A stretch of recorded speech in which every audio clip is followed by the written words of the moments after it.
आप जहाँ पर अभी हैं वो अब्दुल बाबा जी की जगह है। बाबा यहाँ पर रहा करते थे और कभी-कभी साईं बाबा भी यहाँ पर आके बैठा करते थे उनके साथ में।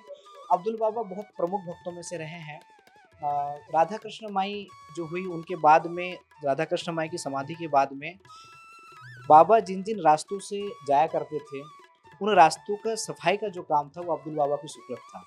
तो बाबा के आने से पहले वो साफ-सफाई करके रखा करते थे और बाबा जी की समाधि के बाद में भी उनकी समाधि पर जो पुष्प अर्पण की परंपरा है, उन्होंने चालू रखी थी और ये परंपरा उनके परिवार के सदस्य आज भी जारी रखे हुए हैं।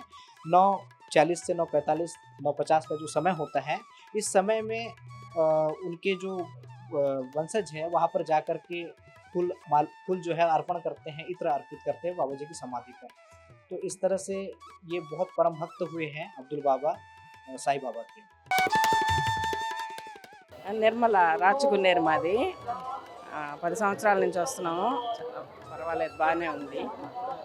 చాలేదు. ఆ? పర్వాలేదు బాబా దగ్గరికి వచ్చిన తర్వాత. సేవలు అందిస్తుంటారు సార్. మీరు ఇక్కడికి వచ్చే భక్తులు కొద్దిమంది చాలా వరకు వస్తుంటారు కదా సార్. మోస్ట్లీ మన సౌత్ ఇండియన్స్ అందరూ వస్తుంటారు సార్ షిరిడి అంటే. మీరు ఏ విధమైన సేవలు అందిస్తుంటారు సార్? ఇవి నేను ట్రైన్లోకి వెళ్ళే వాళ్ళకి ట్రైన్లో ఇబ్బంది పడకుండా పులిహోర కానీ, పెరుగన్నం కానీ, వెజ్ బిర్యానీ కానీ, 3 చపాతీ కర్రీ కానీ ఏదైనా 60 రూపాయలండి. ఎందుకంటే బయట రేట్ల కన్నా మన రేటు తక్కువ ఇస్తాం, ఫుడ్ బాగుంటుంది. ట్రైన్లో ఇబ్బంది పడకుండా మనం సేవ చేస్తాం. మేము కూడా నిన్న తిన్నాం సార్. ఒక దోశ 90 రూపీస్ ఉంది.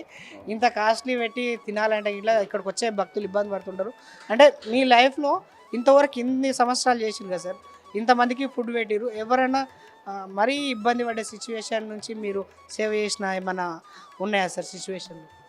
చెప్తారు, ఫుడ్ బ్రహ్మాండంగా ఉందని చెప్తారండి, ఏమి ఇబ్బంది లేదు. ఇది ఎందుకంటే మన ఆంధ్ర భోజనం కాబట్టి ట్రైన్లో ఇబ్బంది లేకుండా మనం ఇస్తున్నాం. అది డబ్బులు లేని వాళ్ళు ఉంటారు, ఉన్నోళ్ళు ఉంటారు. ఎందుకంటే మనం లేని వాళ్ళకి ఏదైనా హెల్ప్ కావాలని హెల్ప్ చేస్తాము, ఫుడ్ ఇస్తాము. హ్యాపీగా మన దగ్గరికి వచ్చి భోజనం చేసుకుని వెళ్తారు. అది పార్సల్స్ ఇస్తాము. రోజుకి ఎన్ని చేస్తుంటారు సార్ మీరు? ఎంతమంది వరకు? 300 పార్సల్స్ ఉంటాయండి. ఎన్ని గంటలు చేస్తారు సార్ వర్క్?